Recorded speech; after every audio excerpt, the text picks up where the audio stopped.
My name is Aman Kaur, and we are on Executive Edge today with the CEO of 123 Dentist, one of the largest DSOs in Canada.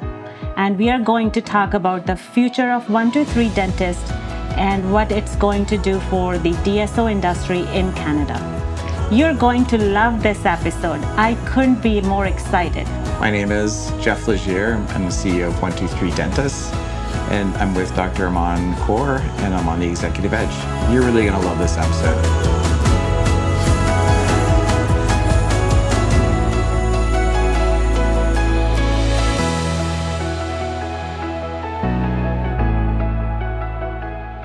Hi, I am Aman Kaur, CEO of Women in DSO. And today I'm here with Jeff Legier, CEO of 123 Dentist, one of the largest DSOs in Canada. And we are on Executive Edge, and today's episode is about the future of 123 Dentist in Canada and DSO industry of Canada. So Jeff, let's get started. You joined 123 Dentist a few months ago, less than a year ago, and not from the dental industry. And you were a pharmacist leading large organizations and shoppers. How do you feel about being in dental industry? How's it been so far? So it's been 10 months as of this Monday, and it's been great. I've loved the dental sector. It really great clinicians that I've met across hygiene, across dentists, obviously also, and then assistants. So everything has been really great. I've been to over 100 clinics in my first 6 months. Wow. So how did you do that? How many a day? In some cases, it was a couple a day. In some cases, as many as 5. Wow. And it was really important for me to kind of get out and get an understanding of what is dentistry. How do patients experience it? How do colleagues work together? Mm-hmm. What I came back with is just a real passion for what our clinicians do every day and how can I help them be better at what they do. How can I remove annoyances and help make them more efficient? But first and foremost, how do they deliver better care? And that was really important to me. And, having been in this space for some years, I do know one thing about dentists. We like to welcome our own, and you not being dentist. Is it fair to ask, what of some of the skills that helped you build credibility, or was it challenging at all? So it wasn't challenging. I think obviously people wanted to meet me and wait and see what I was all about. But I'm a pharmacist by training. As you mentioned, I led a large healthcare company called Shoppers in Canada. So it was a very visible and large company. So people knew that I was coming. Everybody knows Shoppers Drug Mart in Canada. Yes. So the folks that were coming there knew that I was coming from a great organization that had a great reputation. But during those 100 clinic visits, I was picking up little bits of information about the terminology, the procedures. I saw a lot of different procedures, how the clinics are run, and I think that helped kind of address the issue that I kind of understand. I'm not a dentist, obviously, I'm not a hygienist, but I still understand the care delivery and the important work they do, and that really helped, I think, connect me with our dentist partners. And Jeff, as you know, and I know a lot of our audience knows that in Canada, DSO industry is a little bit still at its younger stages. Mm-hmm. And you coming from Shoppers with franchise model, and as you were going into practices, and I know you guys have grown already within your leadership very, very 10 months. That's amazing. Yeah.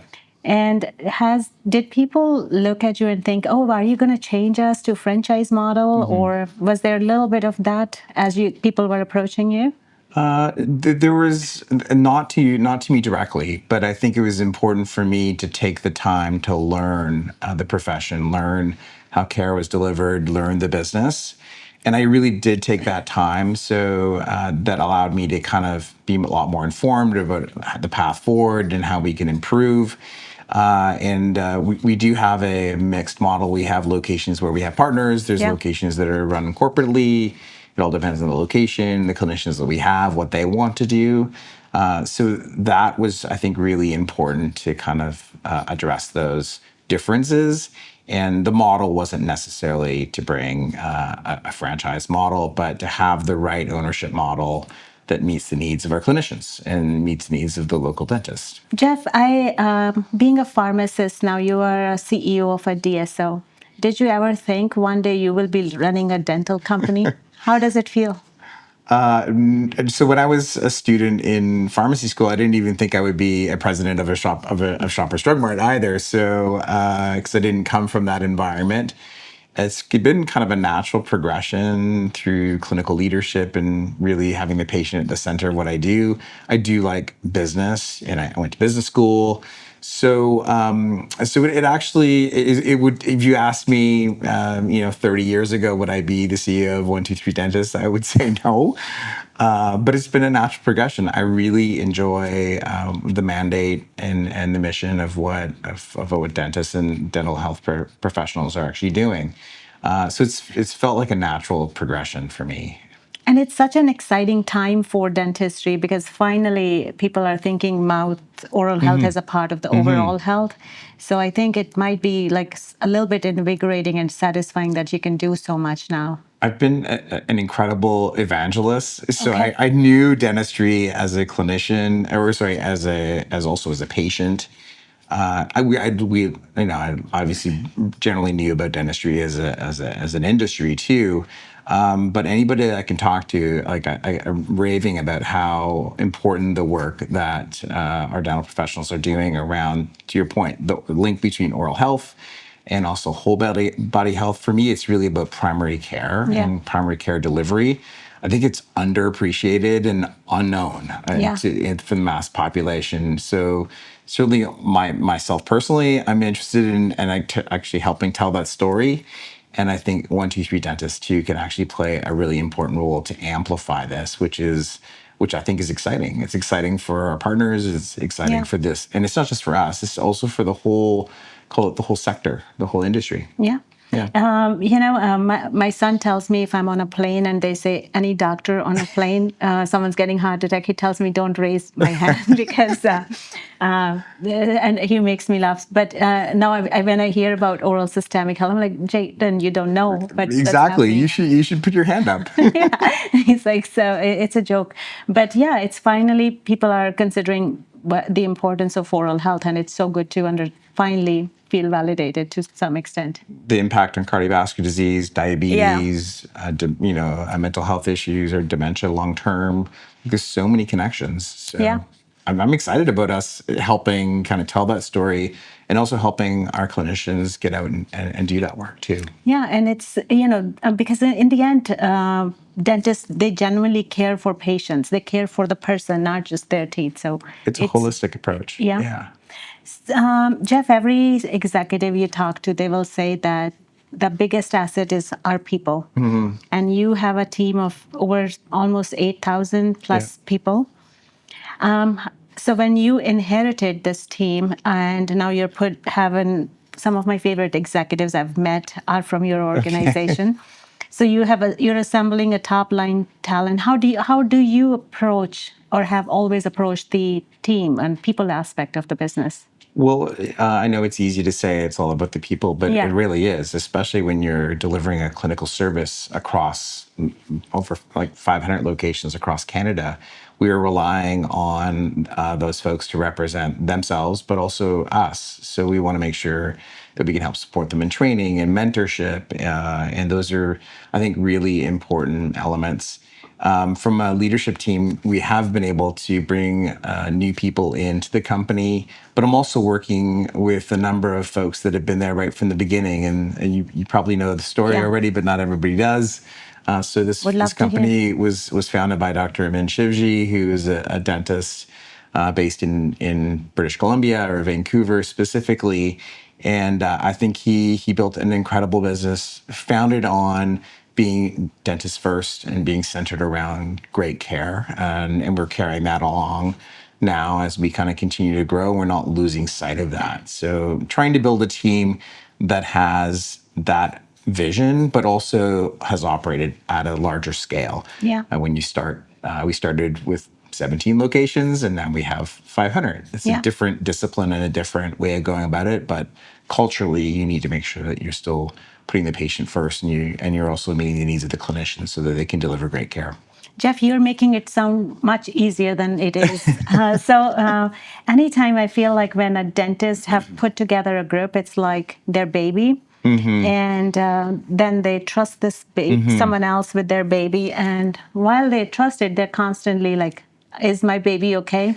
So how do you kind of, what you talked about, maybe share something deeper that how you maintain this? There has to be challenges. It'll be good to know some of those challenges too, or some advice there. Well, so in the first 10 months, I've largely met folks that came into this group because they were aligned with this philosophy. So already I was working with, I think, people that were like-minded. But when you get larger and you want to be a bit more predictable in terms of how you perform and how you deliver care, that's where you start to kind of, to your point, every once in a while you get a little bit of, you might get a little bit of friction. Yeah. And the way that when that happens in very rare occasions, we actually really focus in on what is really the issue here? How can we find a path forward? And it needs to be centered on the patient. So we start there. And I think that it's been very successful to be able to do that. And then we spend a lot of time listening. So that is certainly my leadership style, is actually listen to understand what's going on and how we can address issues. But it doesn't happen very often. I would say that we've actually had pretty good success up till now. That's good. And friction is not bad always. No. I believe friction is sometimes brings necessary momentum. It means like you're moving forward. Yeah. Yeah. So it's not always a bad thing. I agree with you. Yeah. But I'll come back to it. Jeff, I would like to get to know you a little bit more, because we have all read your bios, LinkedIn. Yeah. But if I were to ask, who is Jeff Ledger? How do you help us get to know you a little bit more?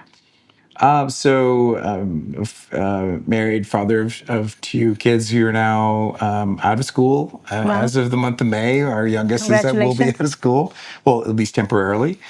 So they're 24 and 22. And so from a home point of view, we spent a lot of time outdoors, very active people. And like to get back to Eastern Canada, where we're from. So we're from New Brunswick. We're doing this interview in Ontario today. Yeah. So it's like 16 hours by car. Wow. So it's a long ways away. But we have lots of friends there and spend time back there. And just from a leadership point of view, I tend to not be a very prescriptive or very loud leader. I'm more of a listener. I like to find collaboration and consensus amongst the leadership team, but also with our partners. And we do take a lot of direction from our partners and from the clinicians in the clinics. So from a style point of view, not the loudest voice, but trying to find that consensus, trying to listen and understand. More than 90% of the things we do, we find already existing in our clinics. Yeah. So it's how can we make that a scaled difference for us? It's so hard. Listening is very hard. Listening is so hard. It is hard. Wow.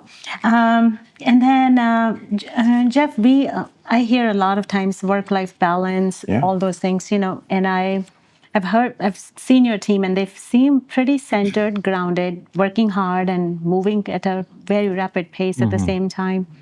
Seems like you all have it dialed in. Is there, to a good degree, I don't think there's anyone can do it 100%. No.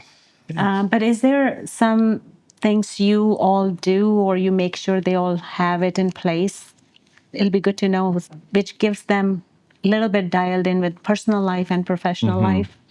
Well, I think if you're the leader of the group, you should model the behavior you would want for yourself. So I try not to email people in the evening. I don't call people on the weekend unless there's a big issue that we're dealing with. Yeah. And I expect the team to do the same thing with their people. Like when we're working, we're trying to work efficiently and effectively. But other than that, the rest of the time, you should be trying to recharge, exercise, a bit of travel, and whatever people are really into. I have a lot of folks that have kids, Yeah. much younger than mine, so that requires a different amount of time. So modeling the behavior that you expect, and we are very effective. I do feel that the team. It's a relatively new team. We're still, obviously still bringing people together and trying to create that unit. But I'm very happy with the progress we made up to now. Yeah, I have been very impressed with everyone I've met. So Well, congratulations. thank you. That's very kind. And we were talking offline earlier that how you are bringing more women into your leadership team and all that. I want to hear why diversity is important, and a lot of people say that they hire the best person for the job, men, women, or anyone else. Sure. But how do you make sure that diversity is important and you look for talent and maintaining diversity? Well, I think first of all, it's largely a female, Dominated.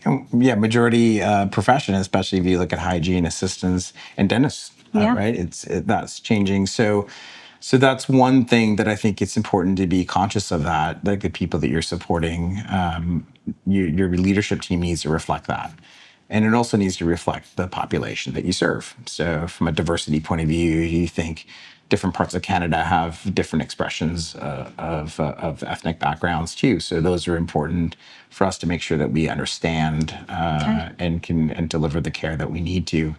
From a principal point of view, there's like things that you can do. You can obviously make sure that when you're recruiting that you have a good representative talent pool and final candidates, so that you can actually make sure that you're not driving towards any bias.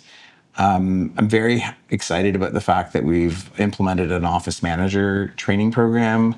One of the big observations in my 100 clinics is how important an office manager is, but how little training we've provided them. It's actually, you're so right about that.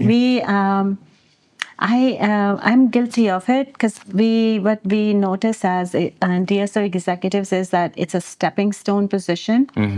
And we have noticed that people don't stay in those positions longer. So the training for them kind of starts once they have been risen through levels. But you're right. If you catch them there, they can grow through those levels much quicker. So that's the hope, is that that we help train people. We see a career progression for them.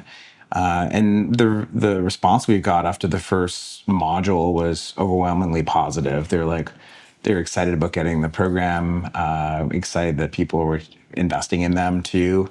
And then over time, that creates a pool of folks that will eventually become regional managers and will become office content experts for us. Will become vice presidents, and maybe one day will become the CEO of this company. So you need to create opportunity and create a place that addresses these issues, because there's sometimes not the formal training that you would need.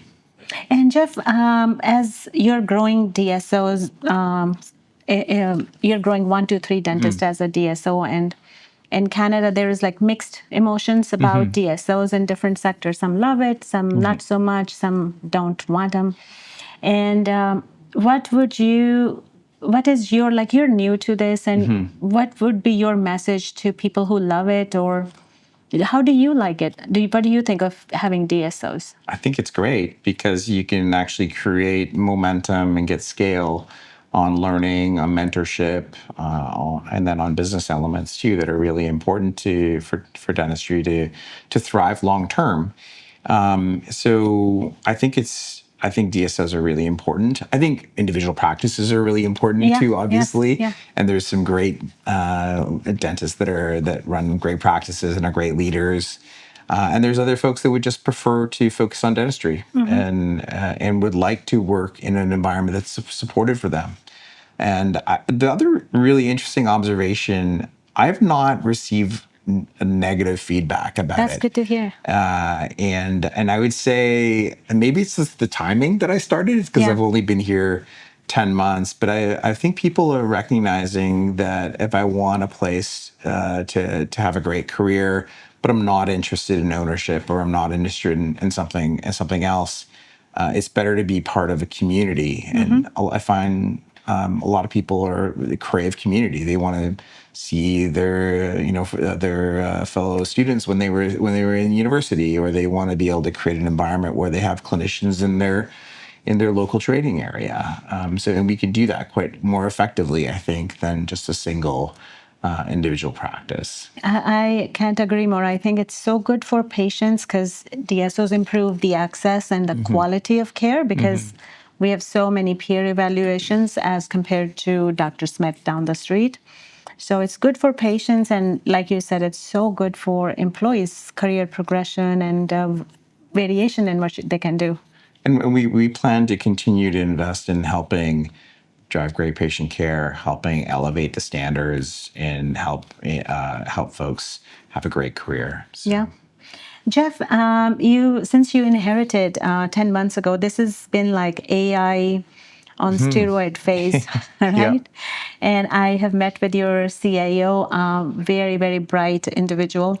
She's one of the best AI and CIO I have met in the industry, and I've met few. Oh, that's great. Yes, Yeah. it really is. And how are you approaching AI in your organization and making, I know there's a little hype around it, and yes, it makes people efficient, but ROI is what it's going to come down to. So how are you approaching it, and how are you making those decisions? Yeah. So if you spoke to Olia, then Yes. then you would know that we created a little AI lab where we're going to test different concepts.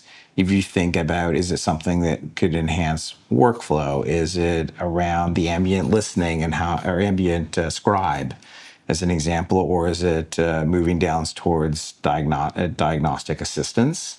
I think all of those are at different degrees of maturity. Yeah. Mostly all not that mature. Yeah. But maturing quickly. So we want to be connected to it. We want to have a few examples where we're testing it, and we have some clinical tools that we're using in clinic, certainly around imaging and Yeah. X-rays, right? That you would know. I won't say the name of the Yeah, no, provider. I know but- it's one of the controversial topic. but I think that it's important for us to be able to be not always on the cutting edge, but closely connected to it. Because sometimes if you're always at the front edge of things, you're investing dollars that disappear. Where if you wait a little bit longer, then things will be ironed out and the bugs may be removed, and then they're more scalable for you. So that's kind of the thought here, is we want to be not necessarily at the cutting edge on everything, but close, that we can Yeah. adopt and scale, because we can adopt and scale faster. And I are you guys using any AI tools within the leadership team and management? Not just in clinics. Is there some you all are really excited about? Yeah, there's a couple. I won't once again say their no names. Yeah. But we do all have licenses, and I would say there's some folks that are using a lot around just even administrative elements, Yeah. around how are you preparing analysis for a particular growth initiative. How are we presenting a business case and things like that. So it's actually pretty active, and we notice a huge difference in the last couple of releases about how effective they are. And why I'm asking this is because a lot of folks in the industry are nervous about losing jobs because now it's like, here is this AI head of department, they have 2 people, and then they have 7 AI employees Oh, to yeah. do all that administrative stuff, and people Yeah. are nervous. So, Yep. and I think organizations are not doing this because they don't want people. They're just doing it just out of necessity, with everything being so expensive right now. Well, So- it could be also, it's hard to recruit in certain areas in terms of staffing. Those could be one of the drivers. But also, if there's tools that help improve diagnosis and improve care you deliver, then I think that we're going to lean into those, and I think the profession will too.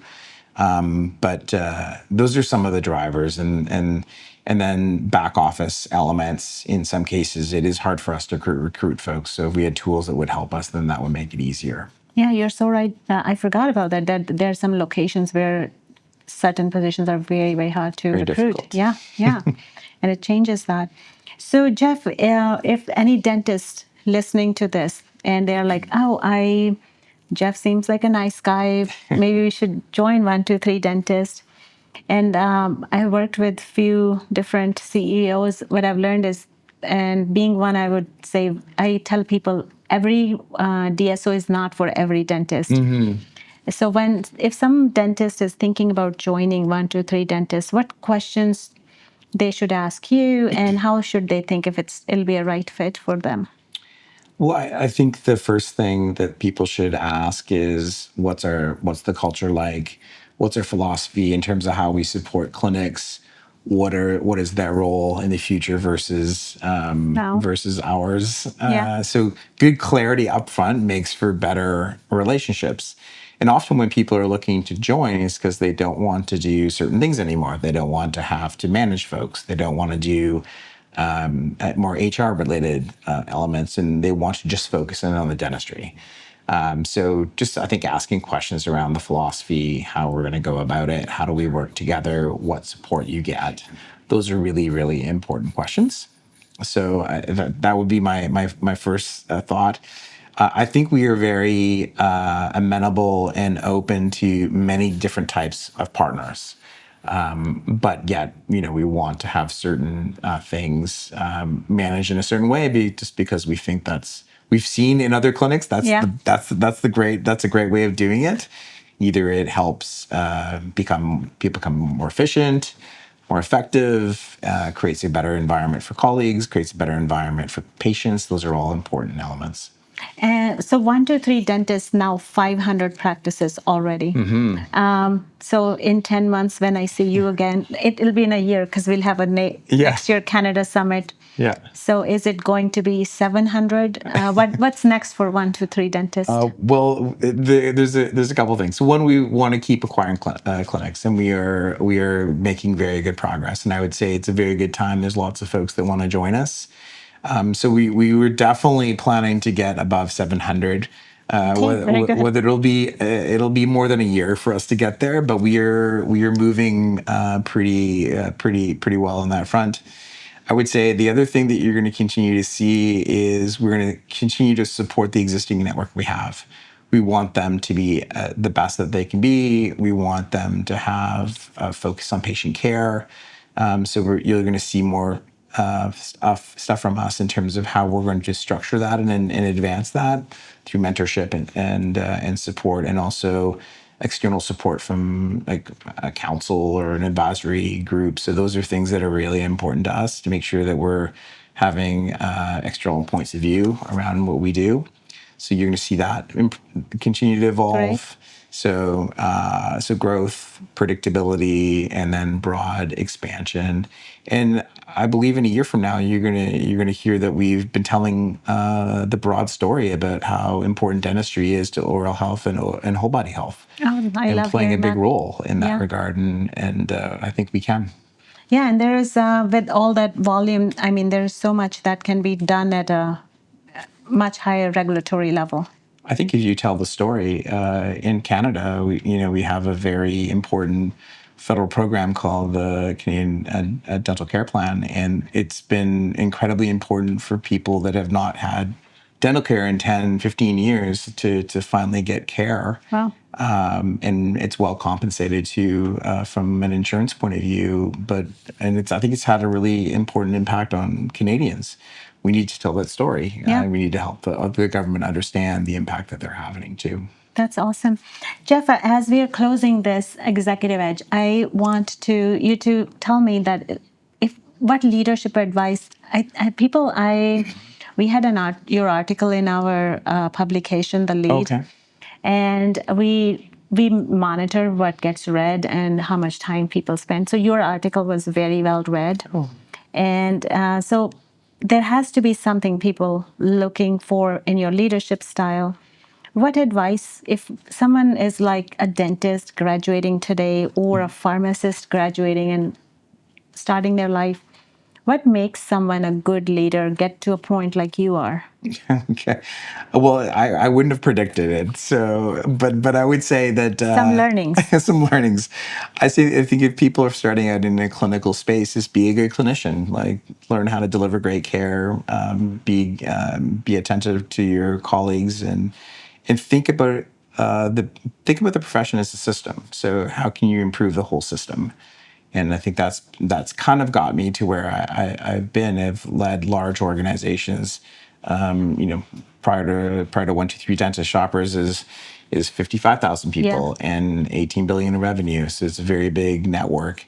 But we always focused on how we can improve the teams and that's at the center of, I think, my leadership style. It's listen, go out, meet people, understand the patient flow, understand the work that people are doing, and help be an evangelist and help support that.